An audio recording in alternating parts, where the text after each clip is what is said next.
June 20th, 1997 started out as a perfect day for Henry Kaniva.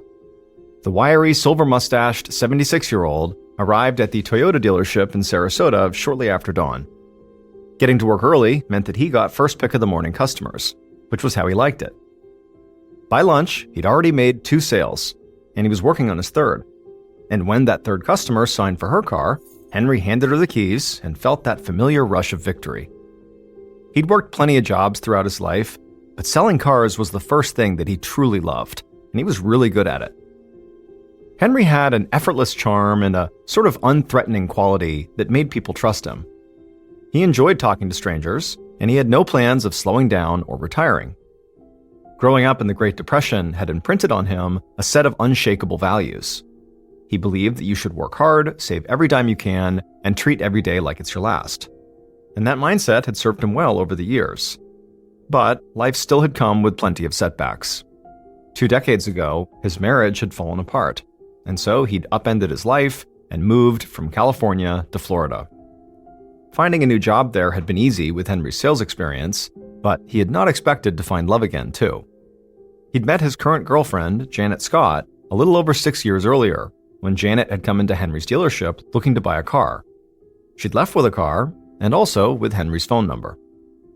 Their relationship quickly progressed from friendly dinners to romance. And Janet never seemed to mind that she was 26 years younger than Henry. She laughed at his jokes, loved his cooking, and put up with his constant car talk. Janet was also a salesperson in her own way. She worked at the Hallmark store at the Sarasota Square Mall, selling cards, chocolates, and stuffed animals. And that day, while Henry was getting ready to sell his third car, Janet was helping a shopper pick out a condolences card for a funeral. As she pulled different options from the rack, Janet couldn't help but feel a twinge of heartache. It was not that long ago that her own mailbox had been flooded with cards like these. Just before she met Henry, her husband, Roe, had died from a heart attack. Janet still wore the diamond engagement ring that Roe had given her, right next to the inexpensive topaz one that Henry had gotten her a few years earlier. She was comfortable in her relationship with Henry, but she knew not to expect a wedding ring from him. Henry had never actually gotten around to filing divorce paperwork for his first marriage, so he was still legally married to his ex in California, and they had 2 adult kids together, a son and a daughter. But Henry hardly ever spoke to his kids these days, which made Janet sad. She'd seen the same thing happen to her late husband. Roe had had an adult daughter from a former marriage, and they'd grown distant after Roe married Janet. Janet thought that Roe had regretted not repairing that relationship before he died, and so she didn't want Henry to die without getting a chance to patch things up with his kids. But she wasn't sure how to help him do that. As upbeat and charming as Henry was, he could also be very private and stuck in his ways. But Janet took a last look at the condolence card her customer chose and resolved to talk to Henry about his kids that night. After purchasing their card, the customer left, and Janet began closing up the store. 20 minutes later, she was driving past sandy white beaches teeming with senior citizens. Sarasota was a magnet for people like Henry, looking to spend their twilight years in the Florida sun. Pretty soon, Janet reached the peaceful neighborhood of Mirror Lake. Janet's spacious 1-story house was at the very end of the road, with a red back door looking out to the water. Her late husband, Roe, had lived there with his first family before he met Janet, and then Janet lived there throughout their marriage, and she inherited the place when Roe died. Now, because Roe literally had died in this house, initially, Janet felt hesitant about the idea of letting Henry move in. But Henry had eventually sold her on the idea of him moving in by pointing out how much money they would save if he gave up his apartment. And so he moved in. When Janet walked in the door, she was immediately hit with a delicious smell wafting in from the kitchen.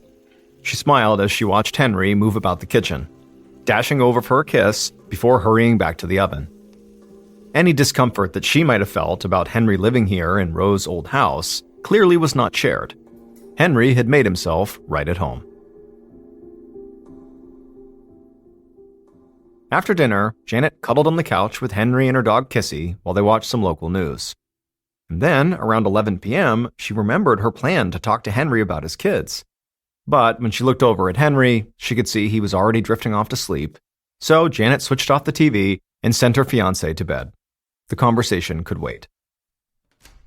Janet took Kissy out to the backyard for a quick walk, and then, after coming back inside, she headed to their bedroom, where she removed her rings and set them on the nightstand before climbing into bed beside Henry. The next thing Janet knew, she was dragged from sleep by this blinding pain. And then her surprise gave way to terror when she realized someone was sitting on top of her, pinning her to the bed with their knees while twisting at her neck. Janet started to scream and thrash, but her attacker just punched her repeatedly in the head and chest. Janet tasted blood and started to black out, but she kept struggling, trying to get free. And suddenly, she and her attacker fell off the bed and hit the floor. But before she could get back to her feet, she felt a pull on her legs, and her attacker was right back on top of her, squeezing at her throat. Janet made a final attempt to push her attacker off, but by this point, she was exhausted and disoriented, and slowly, everything went black.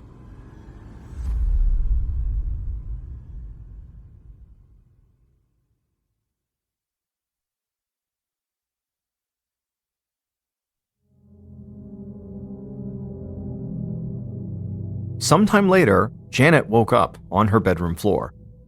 Her temple and her throat throbbed with pain, but her attacker was gone. At least they weren't on top of her anymore, and she couldn't see anybody else in the room. Janet lifted her head, trying her best to ignore the pain. She couldn't see much, since it was pitch black in the room and one of her eyes was swollen shut. But as she sat up, Janet heard something, a hoarse, raspy wheezing sound. She didn't know where the sound was coming from or what it could be. All she knew was she needed to get away right now. Painfully, she got up and fumbled through the dark until she found the landline phone on the small vanity table. She picked it up to call the police, but the line was dead. And so Janet left the phone and staggered down the hall and went out the back door. And from there, she headed over to her neighbor's home. When she got there, she desperately banged on the door until her neighbor, a woman named Kathy Peters, answered. And when the neighbor, Kathy, looked out and saw Janet standing there with her shattered face, she was so surprised that she immediately jumped backwards in fright. Janet was actually so bruised and bloodied that Kathy did not recognize her at first. But when she realized who was standing there, she pulled Janet inside, locked the door, and ran to call 911. An ambulance arrived within minutes to take Janet to the hospital, and not a moment too soon. Even as the EMTs loaded her onto the stretcher, she was already losing consciousness again. At almost the same time, several sheriff's deputies arrived at Janet's house. They found the back door unlocked, and so they headed inside. The moment they entered the master bedroom, the deputies knew there had been an extremely violent attack here. Drawers had been pulled from the dresser and dumped all over the floor. There was blood spatter on the blinds and all over the sheets, and a thick puddle of blood was on the floor right where Janet fell. And there, lying on the bed, was Henry. His face was covered in blood, and he had a belt cinched tightly around his neck. The deputies checked him for a pulse, but the man was obviously dead from strangulation. After discovering Henry's body, the deputies began searching the room. One of the deputies was down on his hands and knees, peering under the bed, when he got startled by a pair of eyes staring back at him. It was Janet's dog, Kissy, cowering under the bed, shaking in terror. She refused to come out when the deputy called to her, so he crawled under and pulled her out. Once the deputy had the dog in his arms, it became clear that Kissy was not just terrified. Her eyes were dilated like she had a concussion, and there was some blood around her head, suggesting she had been beaten too. One of the deputies volunteered to take Kissy to a local pet hospital, and as he was leaving with the dog, another car pulled up and two men got out. They were Mark Brewer and Keith Muncy, detectives from the Sarasota Police Homicide Division who would now be taking lead on the case. The two detectives headed inside to join the deputies, who quickly brought them up to speed. Right away, they were struck by the brutality of Henry's murder. He'd been strangled to death with his own belt while he was sleeping, and he'd also been badly beaten. The sheer violence that must have been involved here gave this crime a very personal feeling. The detectives also noticed that while the bedroom had been ransacked, it didn't seem like anything had been taken. For example, Henry's wallet with some money and credit cards in it was just out on a dresser. And so this made the detectives think that this probably was not a robbery. Next, they checked the landline phone, which was still lying off the hook where Janet had dropped it. The line was dead, so Detective Muncie headed out to the backyard where he confirmed that the phone lines had been cut. He was heading back inside when a flash of white on the ground caught his eye. It was a cigarette butt lying at the edge of the property. And while the grass was wet from some light rain earlier that night, this cigarette butt was dry, meaning it had been dropped within the last few hours. Muncie went inside to share this discovery with Detective Brewer, and after doing so, it would turn out Brewer also had some news of his own. He had found the fingertip of a latex glove in the bedroom. The detectives now had 2 pieces of evidence that might have the killer's fingerprints or DNA material on them. But the lab was backed up, and so testing these items would take time. And so they were hoping that long before they needed the results of those tests, their eyewitnesses could actually just help them solve the crime. So they headed to the hospital to interview the one person, aside from the killer, who was there when Henry was murdered, Janet. Unfortunately, though, when they arrived at the hospital, Janet was unconscious again. And also, one of the doctors warned that with the extent of the injuries she'd sustained, she could actually die. And so Brewer and Muncie were suddenly facing the possibility of a double murder. They asked the hospital staff to call them if Janet woke up. In the meantime, the detectives began digging into Henry's life to try and understand why someone had wanted to kill him.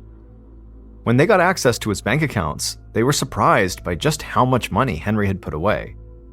Henry sort of gave off the vibe that he was a senior citizen on a limited fixed budget, but in reality, he had $700,000 in the bank. So the detectives speculated that maybe Henry was killed for his money. And their thoughts immediately turned toward Henry's relatives, who were most likely to gain financially from his death. The detectives learned that Henry did not have a will, but that only meant that the bulk of the inheritance would be divided between his adult children, Jeff and Sharon Kaniva. When the detectives reached out to Jeff and Sharon, they learned that they were actually already on their way to Sarasota after learning their father had been killed. And at the detectives' request, they agreed to stop by the station to answer some questions. Brewer and Muncie knew it was impossible for Jeff or Sharon to have been present for the murder, since they were across the country in California when it happened. But that did not stop them from potentially arranging a hit through a third party. The detectives pressed the siblings about how they got along with their father, and both Jeff and Sharon said they were on good terms with Henry, but they didn't really talk to him very much.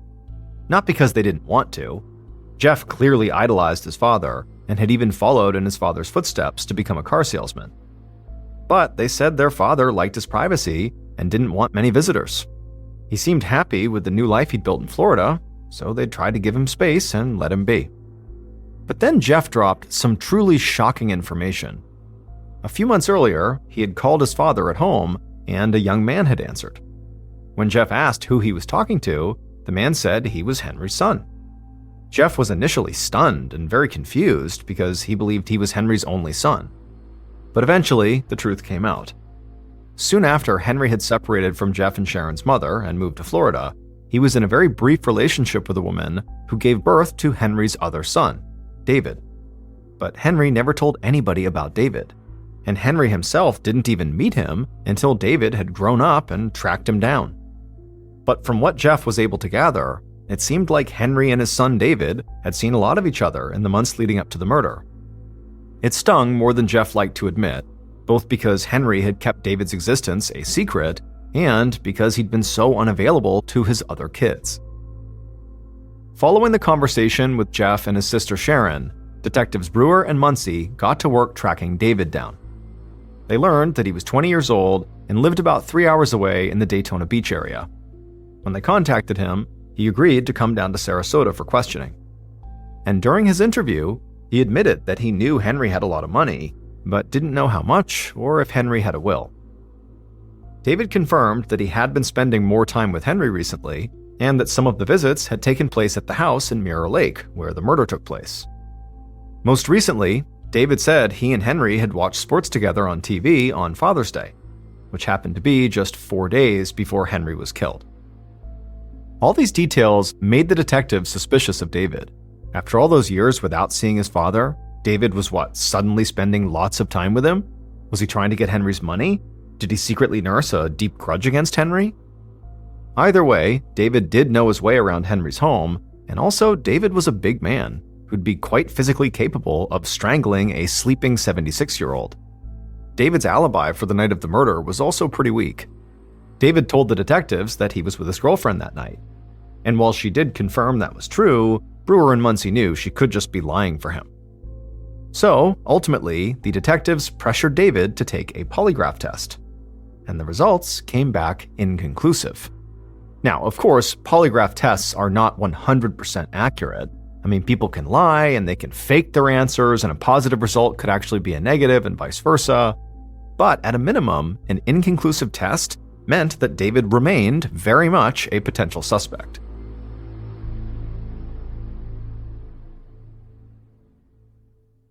The detectives were still interested in Henry's other two children as well, and Henry's funeral, held about a week after the murder, gave the detectives a chance to observe all three kids together.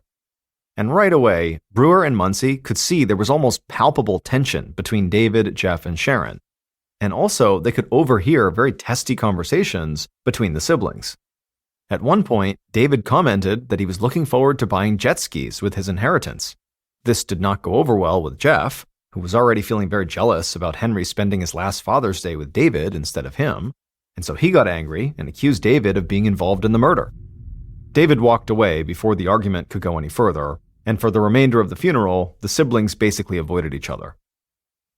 The detectives agreed it was not that surprising that the siblings didn't get along.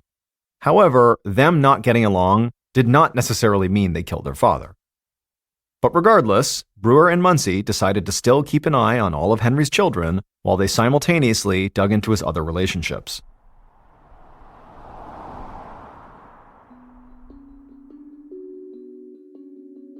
The following day, the detectives headed to the Toyota dealership where Henry worked to interview some of his colleagues. And one of Henry's buddies, a guy named Red, was more than happy to help. Red said the other salesmen definitely respected Henry due to his long history in the business, but they also saw him as being pretty old-fashioned and would sometimes give him a hard time about being cheap. They couldn't understand why he wore old, ill-fitting clothes and drove a 10-year-old car when they knew he had money. It was common knowledge around the dealership that Henry had made more than the rest of them put together, just from the number of cars Henry had sold. As one salesman put it, Henry had, quote, more money than God. The detectives jotted all this down and then asked Red if there was anyone on the staff who might have wanted to harm Henry. Red thought for a moment and then told them they should go talk to a guy named Mark. Red explained that Mark was a younger salesman who had worked at the dealership until recently. He was argumentative and lazy and would often miss work, sometimes disappearing for as much as a week at a time. Mark's laziness really rubbed Henry the wrong way, and at one point he had tried to talk some sense into Mark, but Mark just sort of blew him off. And soon after that, Mark was abruptly fired, just a few days before Henry's murder. Now, Red didn't know if Henry had formally complained to management, which sort of led to Mark's firing, but Red said, Henry had been vocal enough about his dislike of Mark that most of the other employees assumed that Henry must have had something to do with Mark's firing. The detectives interviewed more of the salesmen and heard similar stories. Some people thought Mark was actually a drug addict, and that was why he disappeared sometimes. And a few of the salesmen recounted that Mark had been looking for a gun right around the time he got fired. He had told them he needed it to, quote, take care of something. Armed with all these stories, Detectives Brewer and Muncie tracked down Mark and brought him into the Sarasota police station for questioning. Mark had a bad attitude right away and acted annoyed at them for wasting his time. While Mark said he did not know anything about Henry's murder, he also said that yes, he and Henry had butted heads. He said that Henry wanted to be treated like the dealership king simply because he'd been there the longest. Mark said that Henry was always butting into other people's business, and as far as Mark was concerned, Henry had gotten what he deserved. Naturally, Brewer and Muncie found this kind of talk extremely suspicious, so they pressed Mark harder. They told him that they'd found a latex glove fragment at the crime scene with fingerprints on it. Now, this was a total bluff on their part. They'd already analyzed that glove fragment and it was clean of prints, but Mark didn't know that. And if he was guilty, thinking that the police had hard evidence could make him crack. But instead, Mark responded somewhat sarcastically, saying that, yeah, finding that glove at the scene would make me a good suspect, because my sister is a nurse, and so I have access to gloves just like that. The detectives thought this was a very strange thing to say, even if it was sarcastic. I mean, Mark was technically incriminating himself in a murder investigation, but Mark just did not seem to care. Brewer and Muncie just sat there, trying to make sense of what Mark had just said, when they got a call from the hospital. Janet was awake, and it looked like she was going to survive. And while she was still weak and in a lot of pain, she had said she was ready to answer their questions. The detectives were so eager to hear from her that they let Mark go for the moment and raced over to the hospital. But when they finally sat down with Janet, it became clear she was not going to be as helpful as they'd hoped. Janet was not just beaten up, she was severely traumatized and confused about what had happened. Doctors said the first thing that she had asked when she regained consciousness was, "Where's Henry?" When Brewer and Muncie gently pressed her to try to focus and remember any details, she tried, but then suddenly got this crushing headache and had to stop. And then a couple of minutes later, when her headache kind of faded, she told them that all she could remember was being beaten and strangled by this faceless dark figure, and then a little bit after that, she remembered waking up on the ground, hearing this horrible rattling wheezing sound. To help jog her memory, Brewer showed Janet some crime scene photos of the bedroom that were taken after the attack. Janet looked closely at all the pictures, but still, she just could not remember anything else. However, she did notice something in one of the photos. Her 2 rings that she had placed on the nightstand were missing. And so at this point, the detectives knew that perhaps the stolen rings indicated that this was a robbery after all. Maybe the killer was planning to take more, but got spooked by the dogs barking and ran. But on the other hand, the fact that just these rings appeared to be missing and that they had sentimental value could point to a personal connection between the killer and the victims. As important as Janet's realization about the rings was, it didn't really provide the detectives with any new clear answers. Their investigation so far had turned up some strong suspects, including Mark, the shady car salesman, and the 3 Kaniva children, Jeff, Sharon, and their half-brother David, but as it stood, police did not have enough evidence to build a case against any one of them. So all the detectives could do now was just keep an eye on the suspects and hope that Janet's memory improved. But weeks and then months passed with no progress in the case or any change to Janet's memory, and so the investigation began to go cold. Then, in December of 1997, a full 6 months after Henry's murder, a clue dropped into the detectives' laps that changed everything.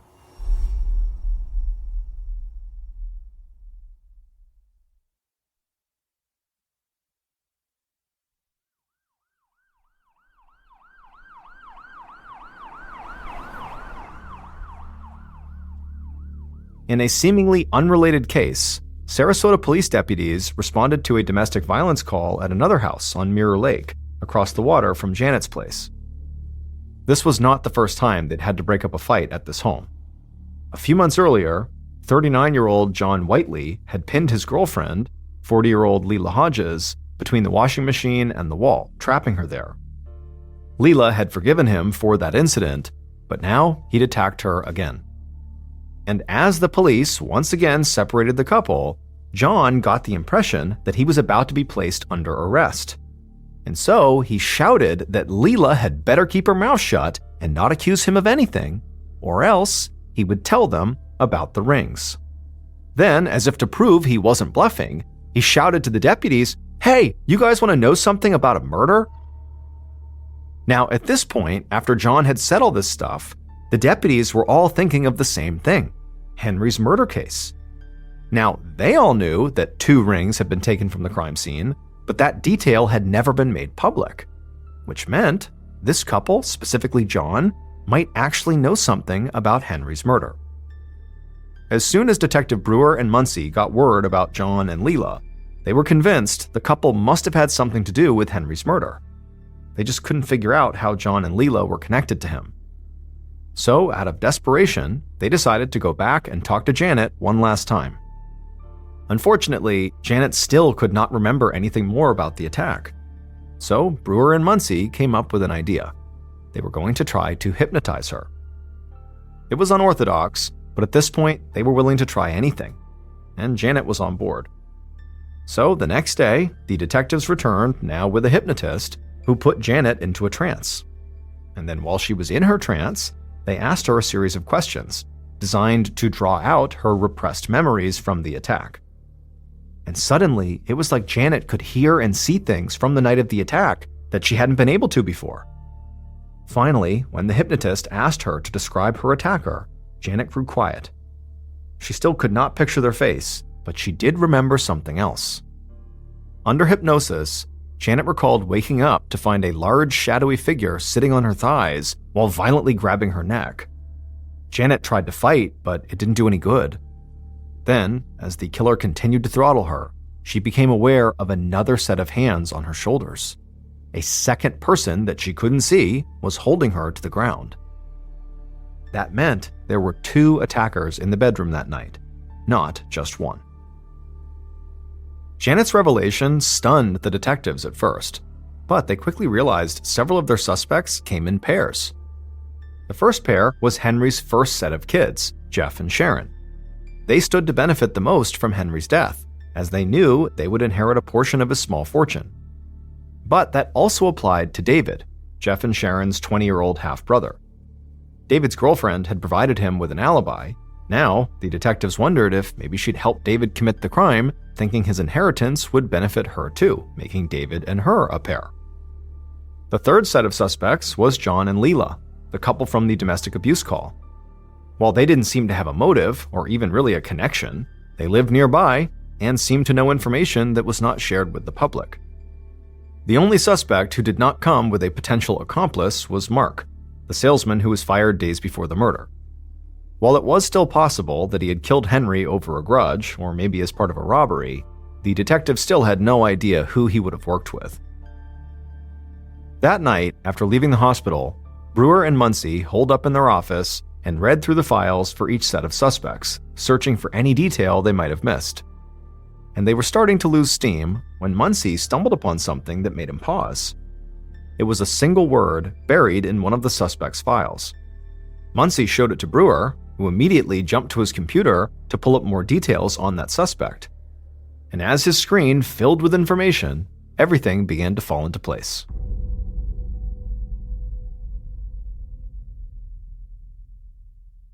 Based on the evidence collected at the crime scene and interviews conducted throughout the investigation, the following is a reconstruction of what police believe happened to Henry Kaniva and Janet Scott on the night of June 20th, 1997.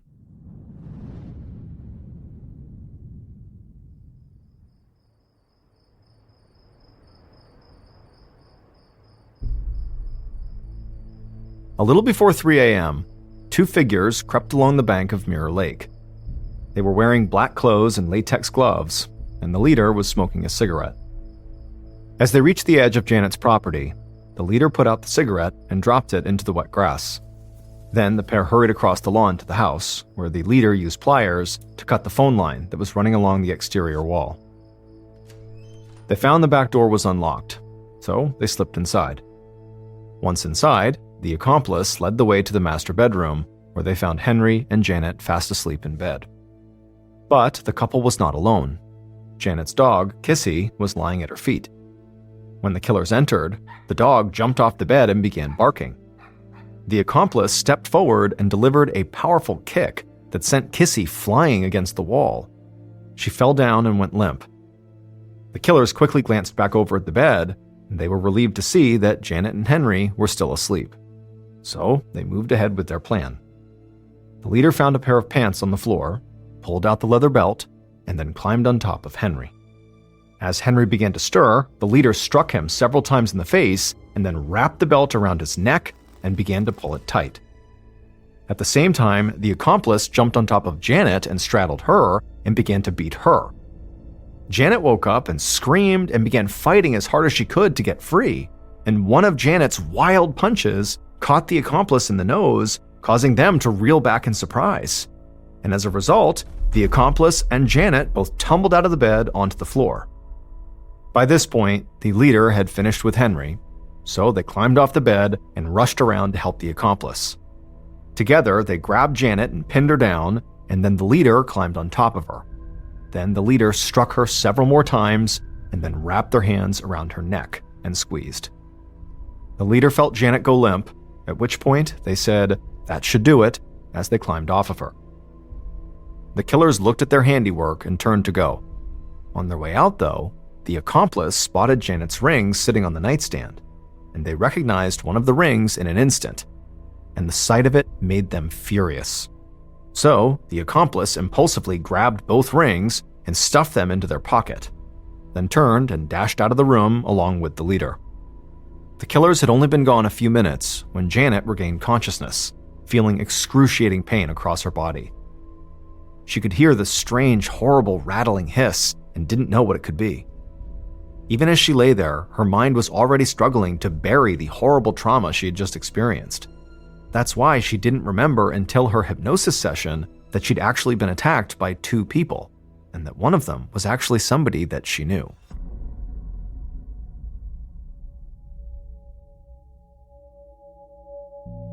It would turn out the killers were John Whiteley and Leila Hodges, the couple from the domestic abuse call.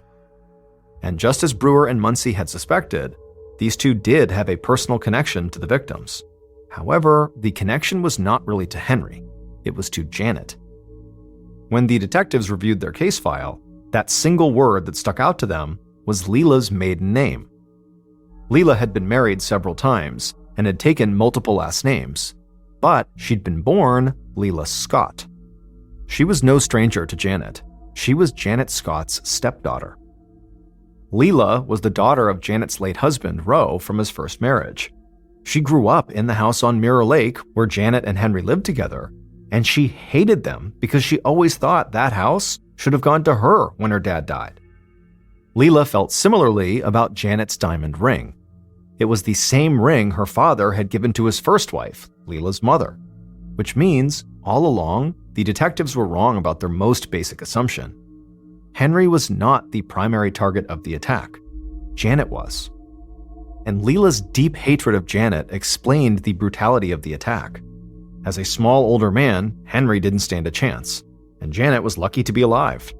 She was beaten and choked so badly that her larynx was crushed. That horrible wheezing hiss she heard when she woke up on the floor, that was her own labored breathing. Once Detective Brewer and Muncie put this all together, they had John and Leila arrested. John's DNA was tested, and it matched the DNA found on the cigarette butt that was at the crime scene. The leader during the actual attack itself was John, and Leila was the accomplice. However, the true mastermind behind this attack was Leila. The couple took a plea deal and received a sentence of 20 years. As for Janet Scott, her physical and psychological trauma persisted for much longer than 20 years. Her voice and eyesight never completely returned to full strength. Fortunately, though, her beloved dog, Kissy, would make a full recovery and lived a long, happy life. In 2008, 22-year-old Julian Buchwald was living in a small rural town in southern Australia called Budgeree. He lived there with his parents, who owned a small house on a massive 1,200-acre plot of land, which for reference is about 2 square miles. However, this land was made up mostly of thick brush and forested areas, so for the most part, they just stayed close to their actual house. However, there was a waterfall deep into the woods on their property that periodically they would go to visit. Less than a 20-minute drive north of Budgeree was another small rural town called Churchill, and in that town was Julian's girlfriend, 17-year-old Carolyn Watson, who also lived with her parents. The young couple had met 2 years earlier at the church they both went to. They were both very devout Christians, and their plan was to get married the next year when Carolyn turned 18 and was done with her studies. On Tuesday, March 4th of that year, Julian and Carolyn decided to go out and have a picnic lunch at the waterfall on Julian's family's property. So, early that afternoon, Julian left his house, he hopped in the family car, he drove north to Churchill, he picked up Carolyn, and then he drove her back to his family's property, where he turned onto a dirt road that would take them into the forest to the waterfall. At some point along this short, bumpy road through the forest, Julian was looking out ahead of the car when he spotted what looked like roadkill on the side of the road. And this roadkill, it looked bigger than he was used to seeing in this area. And so he stared at it as the car kind of rolled past it. And right after they had driven past the roadkill, he turned to Carolyn and said, hey, there's some really weird roadkill on the side of the road right over there. And so Carolyn, who really didn't care, she kind of slowly looked up and turned around and looked, but she didn't see it. And then after that, the two of them did not discuss the roadkill any further. And so Julian just continued to drive along this dirt road until the road kind of opened up into this big clearing. And in the middle of this clearing, which was basically this field, there was a small pond with a 10-foot-high waterfall feeding into it. This was the waterfall. And so Julian parked the car right at the end of the dirt road, right on the edge of this clearing, and he and Carolyn got out. They went around to the back of the car, they got their picnic supplies out of the trunk, and they set up their picnic lunch right on the edge of this pond, looking up at this waterfall. And they were there for about an hour, just kind of enjoying each other's company. And then around 2:30 p.m., they realized it was time to go because they had told their family they'd be back by 3. And so they packed up all of their picnic stuff, they went back to the car, they put it back in the trunk, they hopped back inside the car, Julian turned it on, he turned the car around, and they began driving back down the dirt road that had brought them in. And as soon as they began driving down this road, Julian remembered the strange roadkill he had seen on their way in. And he decided that he wanted to stop and get out and actually go up to it. And so as they're driving along, he looks over at Carolyn and says, "Hey, do you mind if I stop the car when I see the roadkill so I can go look at it?" Carolyn looked at him and she's like, "Okay, but remember, we have to be back by 3 p.m. That's what we told our families, so please be quick." And so Julian said, "No problem." And so he continued driving along, scanning for this roadkill. But after driving for several minutes, he had not found the roadkill yet, and he started to become worried that he had just driven past it without realizing it. And so he stopped the car. They're pretty close to the end of this dirt road. They're almost back to Julian's property, but he stops the car right in the middle of this dirt road, and he turns to Carolyn and says, "Hey, I think I drove past it. Do you mind if I just hop out and run back?" And so Carolyn was totally annoyed that this roadkill viewing was really becoming quite involved. But she says, "Okay, go, but again, you gotta be quick because, it's almost 3 p.m. And so Julian kind of grinned at her. He put the car in park and he hopped out, he turned, and he began jogging back down the road in the direction of the waterfall. And after jogging for maybe 30 seconds or so, the road had turned to the right. And so from where he was on the road, if he turned around, he would not have been able to see his car or Carolyn. He was kind of deep in the thick of this forest. But he knew, this road is not very long, and so I'm sure the roadkill has got to be up here somewhere. And so he decided he would just continue running back along this road for maybe 1 or 2 more minutes, and if he didn't find the roadkill by then, he'd just have to give up, turn around, and head back to the car. And so he began jogging, continuing towards the waterfall on this dirt road, and sure enough, after about a minute, he spots off to the side the roadkill. And so he runs up to it, and right away he sees it's this huge animal that's right on the side of the road. There was a branch from a tree that had kind of obscured the carcass a little bit, and he figured that's why on the return trip he hadn't seen it, because this branch was kind of blocking it from view. And so standing over it, still not even sure what it is, he reached down and he moved the branch, the tree branch, out of the way to get a better look at this big dead animal. And right as he did that, everything went black. A few minutes later, Carolyn, who was still sitting in the car waiting for her boyfriend to come back, looked at her watch and realized it was getting really close to 3 p.m. and still Julian was not back yet.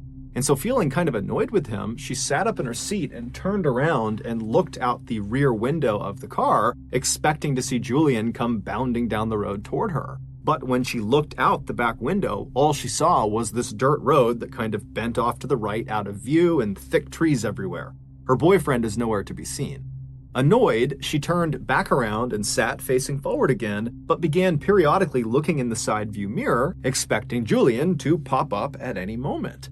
But after several more minutes went by and still Julian had not come back yet, her annoyance turned into concern. Was Julian actually okay?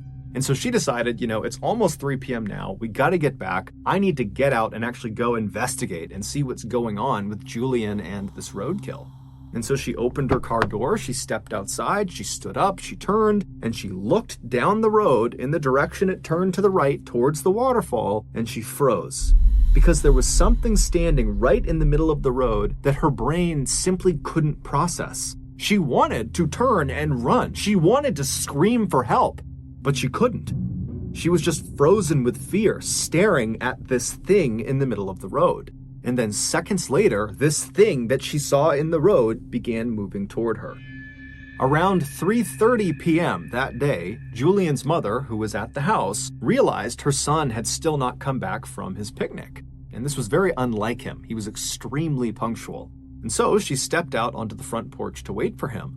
But after waiting on the front porch for 30 minutes and him not showing up again, she got really concerned. And so she left the porch and went down onto their driveway, and their driveway extended right up to the main road that ran along the front of the house. And when she reached the top of her driveway, she just turned and watched down the main road, waiting for her son to come back. Because in order to get to the waterfall, you had to get on this main road and then turn onto that dirt road that was a little ways down this main road. And so she's just standing there looking down the road, waiting for her son, but he's still not coming out of that dirt road. And as she's looking in this direction, she happens to glance along the chain link fence that ran along the front of her property. And she noticed there was a plastic bottle that had been jammed through one of the chain links. And so she decided she would just go over and see what it was, because it didn't make any sense that there would be a bottle in her fence. And so she walks over, she pulls the bottle out of the fence, and she realizes there is a tightly rolled piece of paper that's inside of the bottle. And so she unscrews the cap, she turns the bottle over, and she pours this little piece of paper out. She unfurls the piece of paper and sees there's writing on it. And as she's reading it, her heart starts to race and she covers her mouth.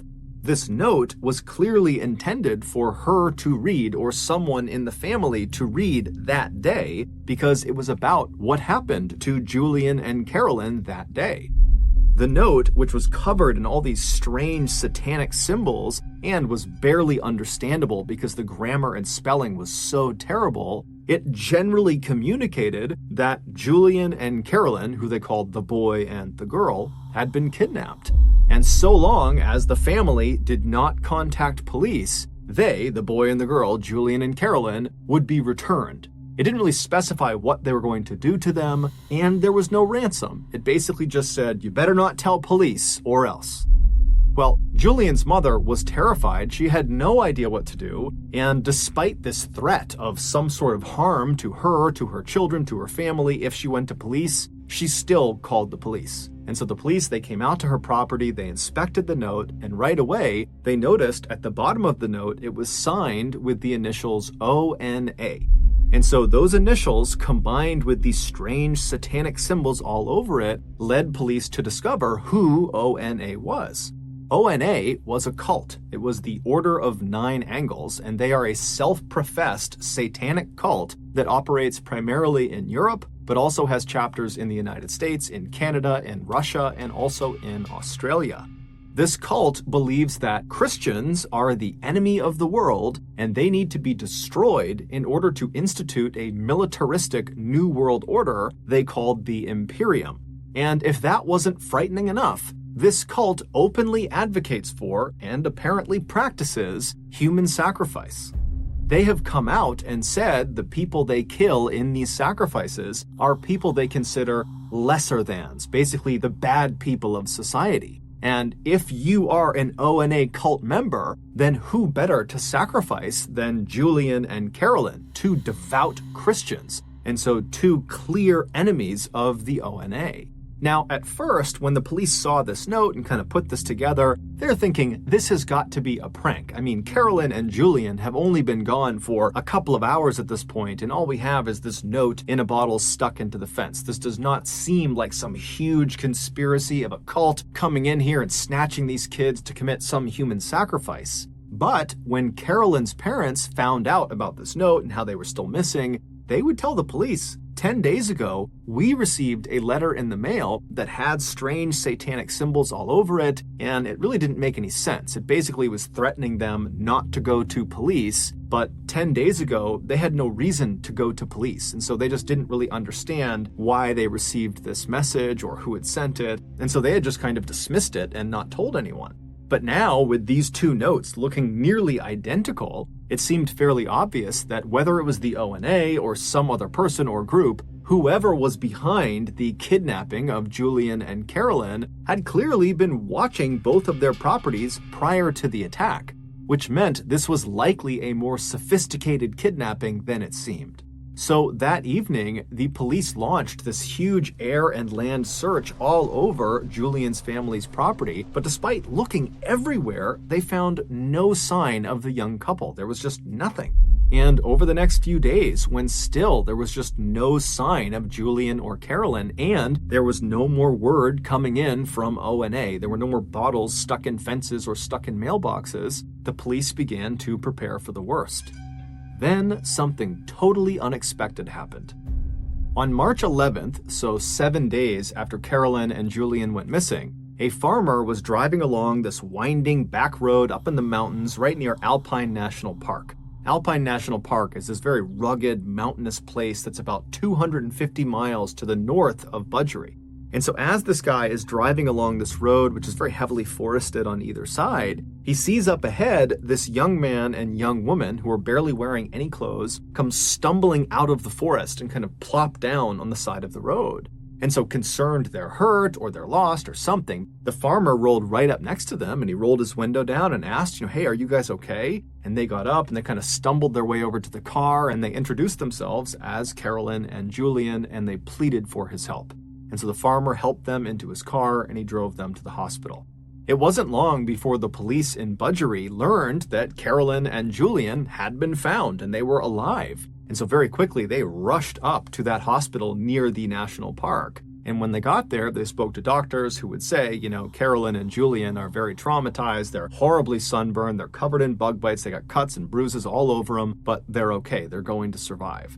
And so the police went into Julian and Carolyn's room, and at first, they just talked to them for a couple of minutes to really see that they were okay. And after feeling pretty confident that they were, they said, look, I don't mean to just jump right into the trauma you've just experienced, but we really need any information you can give us about what just happened. Who did this to you? Who brought you out here? Because if it's ONA and they're out in the Alpine National Park, we need to know about it. We need to get out there and we need to stop them.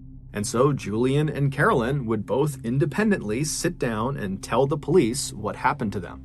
And so the following is the combined story of these two accounts that they gave police. 7 days earlier, when Julian had gotten out of the car and ran back down the road to that dead animal on the side of the road, and he had reached down to kind of get that branch out of the way to get a better look at this thing, he heard sudden movement behind him, and as he turned, he didn't have a chance to see what was behind him, but he felt something hard smash him in the back of the head, and it knocked him unconscious. When he woke up, he knew right away that a significant amount of time had passed, that he had been unconscious for what must have been several hours, because now it was dark out, and when he was struck, it was broad daylight, and he looked around him, and he had no idea where he was. He was in the middle of this forest, he had no clothes on, his wrists and his ankles were tied together, and he moved around, and he realized he had been tied to a tree that was right behind him. And so he's got no idea what's going on. He has no idea where he is. He's looking around. He doesn't see anyone. And then amazingly, when he looks down, right next to him, underneath some leaves, is a knife. And so he's thinking, how in the world is there a knife right next to me? This almost seems like it was placed to be here for me. But either way, he reaches down with his hands, he picks this knife up, and he's able to cut the restraints off of his ankles, and then he's able to cut the restraints off of his waist, and then he stands up and he's able to kind of cut off the ones on his wrist, and then he's free. And so he takes this knife, and he has no idea where he's going, but he needs to get away. He doesn't know if whoever brought him here is going to come back, and so he just picks a direction and he starts running. Shortly after Julian had been struck in the back of the head after looking at that dead animal carcass, Carolyn was still sitting in the car and she was starting to get annoyed and kind of worried about Julian. And so she gets out of the car, she stands up, she turns, and she looks down the dirt road where it kind of bends off to the right. And standing in the road, maybe 10 feet away from her, is this man wearing all black. He's got a black balaclava over his face, and he's looking right at her. And so she's so scared, she just frozen to the spot. And then this guy charges her, he tackles her to the ground. And then once she's on the ground, he rips all her clothes off. And then he binds her wrists, her ankles, he ties them together so she's hogtied. And then he puts a blindfold around her eyes. And so she's lying on the road, she can't move, she can't see anything. And she hears her attacker run off down the road. And then a couple of minutes later, she hears a car approaching and it stops right near her. And then she hears the sound of a car door opening, someone walking up to her, and then they pick her up and they put her in the trunk of this car. They shut the trunk, and then the car kicks into gear and it starts driving away. And so for hours and hours, she lay in the trunk in this horrible position where the circulation to her wrists and to her ankles were cut off. And so she's getting shooting pain in her limbs and it's totally uncomfortable. And then after several hours, the car eventually turns on to some really bumpy road, and then it comes to a stop. And then she hears the sound of the driver open the door. They walk around to the back of the car, the trunk pops open, and then this person pulls the blindfold off of her eyes. And she sees, even though her eyes are taking a second to adjust, that it's the man with the balaclava on, and he picks her up and he throws her on the ground. And then after he shuts the trunk, he walks over to Carolyn and he grabs her by the wrists and he begins dragging her into the woods. And so as she's being dragged, Carolyn is thinking, I'm about to be killed somewhere in the middle of the woods. There's nothing I can do. I can't go anywhere. I can't do anything. And after several minutes of being dragged, she gets dropped. And then this man with the balaclava, he walks back to the car and he gets a shovel. And when he walks over to her, he makes a special point of showing her the shovel. And then he rolls her onto her side so she's positioned in such a way that she can see what he's doing. And then right in front of her, he takes that shovel and he begins digging a hole in the ground. And so Carolyn's watching him and she's thinking, he's digging my grave. And so for several hours, Carolyn just laid there wondering what was going to happen to her as this guy dug this hole deeper and deeper into the ground. And then finally, when the hole was apparently deep enough, the guy got out of the hole, he dumped the shovel, he walked over to her, he picked her up, and he threw her into the hole. And so Carolyn at this point is literally anticipating death at any moment. She doesn't know how he's going to kill her, but she thinks it's going to happen any minute. And so she wriggles herself onto her knees and does the only thing she can think to do, which is just to pray. And so as she's sitting there kneeling and praying, she hears the sound of her attacker walking off. Now, the hole was deep enough that she actually could not see where he was going, but she could clearly tell he was walking away. It was almost like her prayer had been answered, that this guy was going to leave her alone. But even with this guy potentially gone, she was still in a perilous situation because she's stuck in this hole, she can't go anywhere, she's still tied up, and the temperatures are dropping rapidly and she's got no clothes on. After Julian had managed to free himself from his restraints with that knife that he found, and after he had turned and just started running in a general direction, he had begun yelling out for help. He knew that by yelling out, he very likely could be alerting the person who had brought him here, but he's thinking, it's freezing, I don't have clothes on, I have to get help right now, and maybe Carolyn is out there. And so he's just kind of yelling out for help. And at some point, a voice yells back to him, and it's a voice he knows very well. It's Carolyn. And so in the darkness, he's kind of fumbling through all the trees, and he's listening for Carolyn's voice, and finally he reaches her, and he finds her in this hole, hogtied, screaming out for him. And so there's this moment where he kind of explains what happened to him, and she's trying to explain what happened to her, but they're just so scared that this attacker is going to come back that Julian just hops into the hole, he cuts her restraints, and then Julian helps Carolyn out of the hole. And at this point, Carolyn can barely walk because the circulation had been cut off for the most part to her legs for the better part of 6, 7, 8 hours at this point. But still, they're desperate to get out of here, so Julian's kind of holding Carolyn up, and they begin to walk away from this hole site. And as they're leaving, they begin scanning around the area in case, this attacker has left something else on the ground, because Julian had said, I found a knife near where I was being held. And sure enough, as they're leaving, not far from the hole, they spot lying up against a tree a sleeping bag, and rolled up inside of the sleeping bag was some food and some water. And so Julian and Carolyn, they can't understand how in the world this has happened. both the horrible luck of being kidnapped and brought out here and the unbelievable luck of finding life-saving supplies just laying nearby. But either way, they grab the sleeping bag, they grab the food and water, and they take off running. For the next 48 hours, the couple roasted during the daytime when the sun was out because the temperatures would climb significantly. There wasn't much shade where they were walking around, so they're getting horribly sunburned. And then at night, the temperatures would plummet and they'd be freezing cold, and they'd get inside of their one sleeping bag and they'd shiver together and do their best to ration some food and water. And they're telling themselves, to stay positive, that eventually if they just keep on moving every day, they're going to find a person, they're going to find a road, they're going to find something that will save them.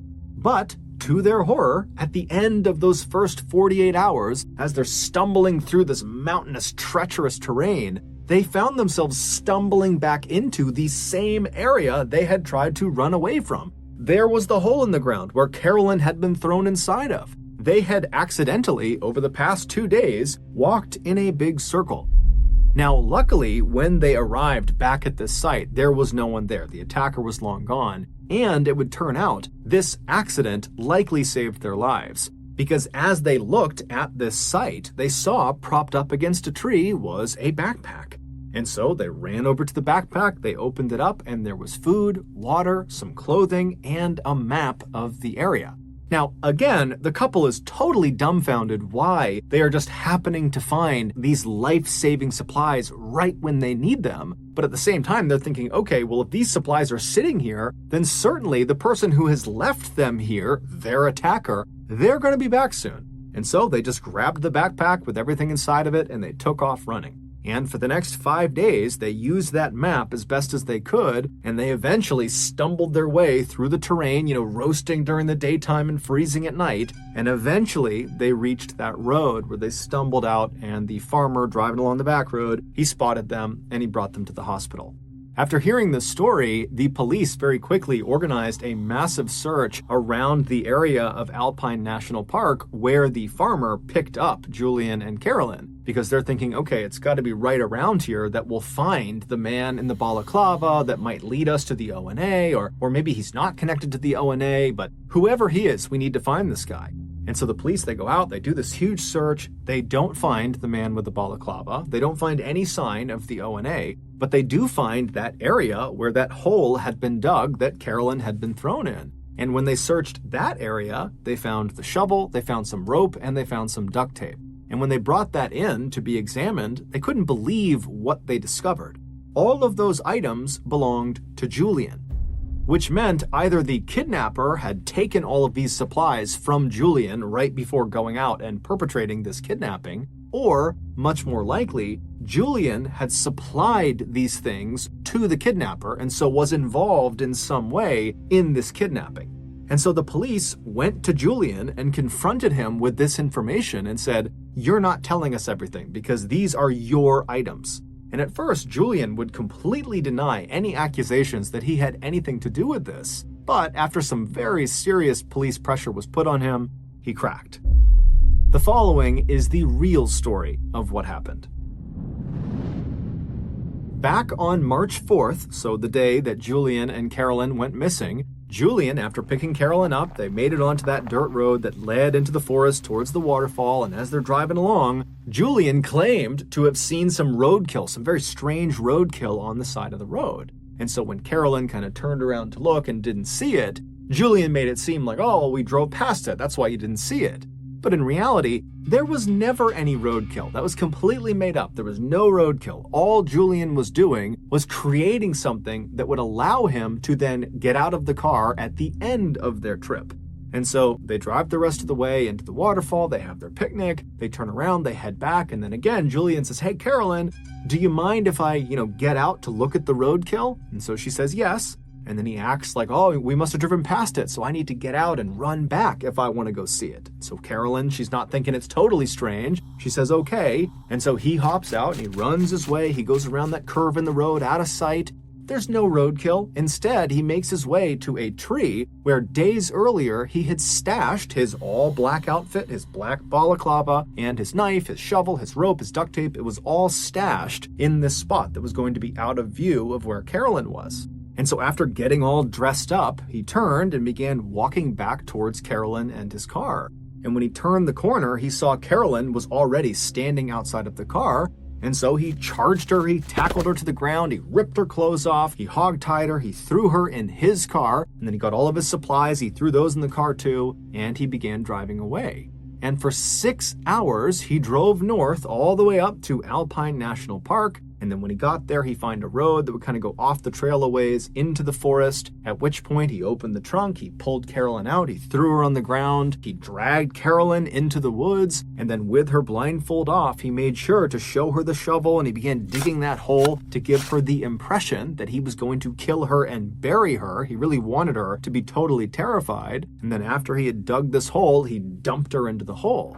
And then when she couldn't see what he was doing because she's deep inside of this hole and she's all tied up, he ran away. And when he was far enough out of view, he took off all of his clothes and kind of stashed it near a tree. And then completely naked, besides his knife, which would be his alibi for how he had gotten free, he began moving back towards the site where he knew Carolyn was in this hole. And then after waiting a little bit, he began yelling out for help. And then she heard him. And so she yells back to him, "Yo, Julian, I'm over here." And so Julian goes to the sound of her voice, and then when he sees her, he pitches her this ridiculous story about how he was tied up over there, but he found this knife, and he was able to cut himself free, and look, I'll cut you free, and oh, the attacker's gonna come back soon. And so he helps her out of the hole, and oh, look, they left a sleeping bag and some food and water, let's go. And so he grabs the supplies, and they head off into the bush.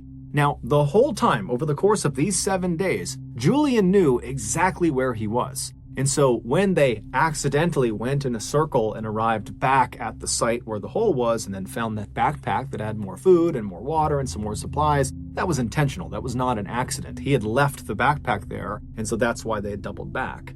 And then 5 days later, after scampering through the wilderness, they magically found the road. But again, Julian knew where the road was. He had intentionally stayed out for the days that they were out there. And so after Julian tells the police all this, they say to him, was Carolyn in on this? I mean, did she know this was going on? And he said no. The whole time she believed they were getting stalked by their attacker. And if they ever caught up to them, they would be killed. And so the police are like, okay, well, why did you do this? Julian would say, he and Carolyn were both very committed to their faith, and they both believed in not having sex before marriage. But over time, Julian had gotten to the point where he just couldn't wait any longer to have sex with Carolyn, and they weren't scheduled to get married for another year. And he just did not think he could wait a full year before they could finally have intercourse. And so he had staged this entire kidnapping in order to hopefully coerce Carolyn into having sex with him. And so while he and Carolyn were out on the run in Alpine National Park for those 7 days and nights, they were not wearing any clothes or barely wearing any clothes, and at night they only had that one sleeping bag that Julian had intentionally staged in advance. He knew they would have that one sleeping bag, and so they would climb into that bag at night because it's freezing cold out, and as they're laying there right on top of each other, he would say to Carolyn, "We need to have sex in order to produce enough heat that we don't freeze to death out here." But Carolyn, despite the circumstances, every time said no. And so after 7 days of trying to convince Carolyn that they had to have sex, it was a matter of life or death, and that if they just said their vows, that under the eyes of God, they would be considered married and sex would be okay at that point, despite all of his best efforts, every single time, Carolyn just continued to say no, no, no. And so at the end of those 7 days, Julian finally just gave up. And so that's when they magically made their way out to the road and were rescued. Julian would also tell police that he was the one who wrote those notes prior to the kidnapping in hopes that they would believe the Order of the Nine Angles was behind all of this and he wouldn't get in trouble. Prior to his trial for kidnapping, Julian was out on bail and he decided he would just try to flee Australia. And so the way he did this is he dyed his skin a darker shade, and he also dyed his hair darker, and then he attempted to use a fake Indian passport to go to India. And he was able to fool Australian authorities, but when he arrived in India, he was immediately found out and he was extradited back to Australia where he would stand trial. And in 2009, he was found guilty of kidnapping along with a host of other obscure charges, and he was sentenced to 7 years and 9 months in prison. They way too fast. A flash of blue and gold, the stories we are told, but look beyond the street. The rhythm starts to meet a million miles away. Defining yesterday, are we just dust in motion, caught in the ocean? No hands upon the dial, we've got more than a while. Silence isn't empty, it's just pulling us toward the 23rd degree. Forget the ticking sound, look up at the ground we're standing on. Oh, we're riding the stardust on.